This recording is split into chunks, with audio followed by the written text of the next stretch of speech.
तो आज इस वीडियो में हम बात करेंगे एसिड्स, बेसिस और सॉल्ट्स की, जो कि एक 10th क्लास का चैप्टर है और बहुत ही इंपॉर्टेंट है एग्जामिनेशन पॉइंट ऑफ व्यू से। तो फर्स्ट ऑफ ऑल जानेंगे एसिड्स क्या होता है। तो एसिड्स बेसिकली कुछ केमिकल सब्सटेंसेस होते हैं जिनका सार टेस्ट होता है और वो चेंज करते हैं लिटमस पेपर को ब्लू टू रेड। तो सिंपली डेफिनेशन अगर देखें, acids are the chemical substances which have sour taste and change the colour of blue litmus to red.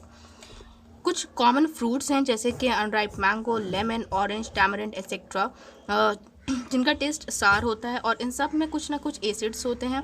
ये नेचुरल एसिड्स होते हैं। दो टाइप के एसिड्स आपको मिलेंगे, एक होते हैं नेचुरल एसिड्स, दूसरे होते हैं आर्टिफिशियल एसिड्स। इसके अलावा अगर हम बात करें फ्रूट्स के अलावा, तो कुछ ऐसे एसिड्स होते हैं जो आर्टिफिशियल होते हैं जैसे कि हाइड्रोक्लोरिक एसिड, सल्फ्यूरिक एसिड और नाइट्रिक एसिड। हाइड्रोक्लोरिक एसिड का मॉलिक्यूलर फॉर्मूला होता है HCl, सल्फ्यूरिक एसिड H2SO4 और नाइट्रिक एसिड होता है HNO3। इसी तरह हम बात करें नेचुरल सोर्सेज की, तो विनेगर में एसिटिक एसिड होता है, ऑरेंज और लेमन में सिट्रिक एसिड है, tamarind tartaric acid, tomato oxalic and curd lactic acid. तो ये चार्ट आपको याद रखना है, इसमें से पूछा जाता है कि कौन सा एसिड किस में है। अब आते हैं केमिकल प्रॉपर्टीज़ पे एसिड्स की। तो एसिड्स अगर किसी मेटल के साथ रिएक्ट करें तो वो हाइड्रोजन गैस इवॉल्व करते हैं। इसमें से कुछ एसिड्स हैं जैसे कि डाइल्यूट HCl और डाइल्यूट H2SO4। अब आपको इस चैप्टर में दो चीज़ें पढ़ने को मिलेंगी, एक होता है डाइल्यूट, दूसरा होता है कंसनट्रेटेड। तो डाइल्यूट हमें कुछ हार्म नहीं करता है, लेकिन कंसनट्रेटेड को हम बेयर हैंड से नहीं छू सकते हैं क्योंकि सीवियर बर्न्स हो जाते हैं। तो कंसनट्रेटेड एक तरह से हार्मफुल होता है, लेकिन डाइल्यूट नहीं होता है। डाइल्यूट का मतलब होता है कि किसी भी चीज़ में वाटर कंटेंट ज़्यादा है या उसमें हम वाटर मिला दें तो वो डाइल्यूट हो जाता है। अब ये किसी एक्टिव मेटल के साथ, जब भी कोई आपका डाइल्यूट एसिड या एसिड हम बात करें, तो एक्टिव मेटल के साथ, एक्टिव मेटल्स की कुछ कैटेगरी होती है जैसे कि कौन कौन से मेटल्स एक्टिव कैटेगरी में हैं, तो वो आपको याद करने पड़ेंगे। तो अभी डिटेल में नहीं जाएंगे। तो यहाँ पे एक्टिव मेटल के साथ रिएक्ट करता है तो वो हाइड्रोजन गैस इवॉल्व करता है, जैसे कि आप यहाँ पे एक रिएक्शन देख पाएंगे। तो यहाँ पे हम देख सकते हैं एक मेटल प्लस डाइल्यूट एसिड। ध्यान रखिएगा, मेटल प्लस डाइल्यूट एसिड, इस तरीके से आपका ये एक वर्ड रिएक्शन है। तो यहाँ पे डाइल्यूट होना ज़रूरी है। Give salt plus hydrogen gas. तो जिंक हमने लिया मेटल Zn, यहाँ पे आपको सिंबल्स याद रखने हैं, आप कौन सा मेटल ले रहे हैं उसका क्या सिंबल है, प्लस लगाएंगे, प्लस H2SO4 डाइल्यूट है तो हमने यहाँ पे लिखने की ज़रूरत नहीं है। H2SO4 gives ZnSO4 plus H2। अब क्योंकि एक गैस है और गैस जब भी इवॉल्व होती है तो हम इसको एक इस एरो से डिनोट करते हैं। इस एरो का मतलब ही है कि ये गैस है, ना कि सॉलिड या फिर लिक्विड नहीं है।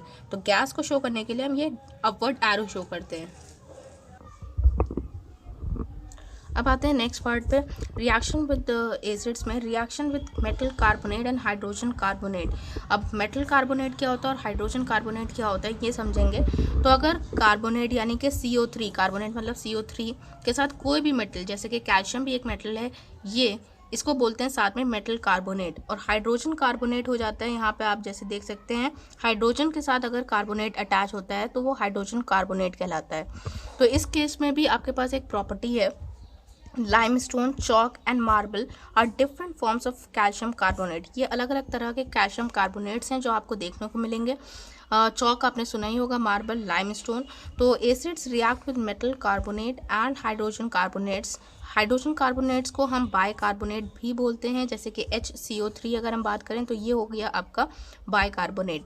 To produce their corresponding salt, carbon dioxide gas and water. यहाँ पे तीन चीज़ें प्रोड्यूस करता है, पहला है सॉल्ट, फिर कार्बन डाइऑक्साइड गैस इवॉल्व होती है और साथ में वाटर। अब यहाँ पे रिएक्शन भी देख लेंगे। तो रिएक्शन में आता है मेटल कार्बोनेट, या हम ले सकते हैं metal hydrogen carbonate plus acid. तो यहाँ पे give salt plus carbon dioxide plus water, ये हो गया आपका word reaction.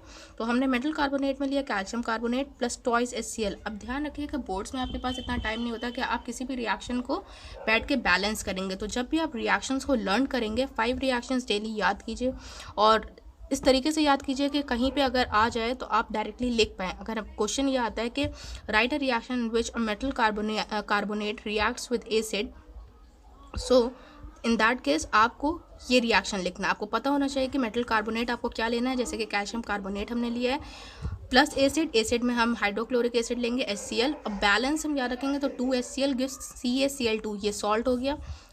Carbon dioxide gas यहाँ पे लास्ट में दिखाई है प्लस वाटर, तो water plus H2O plus carbon dioxide. और क्योंकि कार्बन डाइऑक्साइड एक गैस है तो हमने ये अपवर्ड एरो शो किया है। कार्बन डाइऑक्साइड गैस का टेस्ट होता है तो when carbon dioxide gas is pass through lime water, जब भी हम कार्बन डाइऑक्साइड को लाइम वाटर के थ्रू पास करते हैं तो वो लाइम वाटर को मिल्की चेंज कर देता है, और ये टेस्ट होता है कार्बन डाइऑक्साइड के लिए। तो अगर आपके पास क्वेश्चन आता है कि how you will check that the gas evolve is carbon dioxide, तो basically that gas is pass through lime water. हम लाइम वाटर के थ्रू उस गैस को पास करते हैं, और अगर लाइम वाटर का कलर मिल्की चेंज हो जाता है तो वो डेफिनेटली कार्बन डाइऑक्साइड गैस है। To the formation of white precipitate, तो ये बाद में प्रेसिपिटेट भी फॉर्म हो जाता है। इसका प्रेसिपिटेट होता है सॉलिड फॉर्म CaCO3, सॉलिड मतलब आप बोल सकते हैं पाउडर्ड फॉर्म में आपको चीज़ मिलती है। बट इफ़ CO2 यानी कि carbon dioxide is passed in excess, अगर हम बहुत ज़्यादा गैस को पास करते हैं तो मिल्कीनेस डिसअपियर्स। अब वो जो मिल्क कलर आता है वो ख़त्म हो जाता है due to the formation of calcium hydrogen carbonate. Okay, calcium hydrogen carbonate CaHCO3 whole twice which is soluble in water. अब ये क्या होता है, ये पानी में सॉल्युबल है यानी कि मिक्स हो जाता है, और इस वजह से अगर ये फॉर्म हो गया बहुत ज़्यादा कार्बन डाइऑक्साइड पास कराने की वजह से, तो उस केस में होगा कि आपका जो मिल्की कलर है वो डिसअपियर हो जाएगा।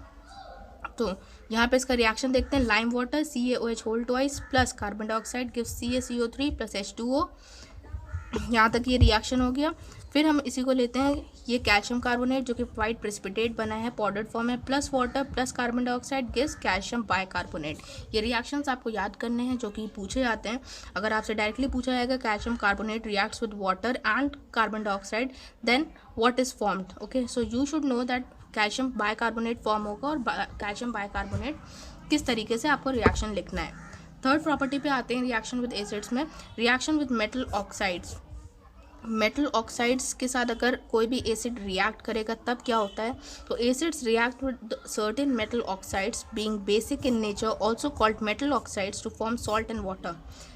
सीधी लैंग्वेज में अगर बात करें तो अगर कोई भी एसिड मेटल ऑक्साइड के साथ रिएक्ट करता है, मेटल ऑक्साइड मतलब कोई भी मेटल और ऑक्साइड ऑक्सीजन के कॉम्बिनेशन, तो मेटल ऑक्साइड फॉर्म होता है। उसके साथ अगर कोई एसिड रिएक्ट करेगा तो बनेगा सॉल्ट। यहाँ पे हमने देखा क्या, कॉपर क्लोराइड बना है प्लस वाटर, तो दो चीज़ें होंगी सॉल्ट प्लस वाटर। तो ये आपको याद रखना है कि अगर कोई भी मेटल ऑक्साइड एसिड के साथ रिएक्ट करता है तो वो फॉर्म करता है सॉल्ट प्लस वाटर। रिएक्शन है CuO plus twice HCl gives CuCl2 plus H2O।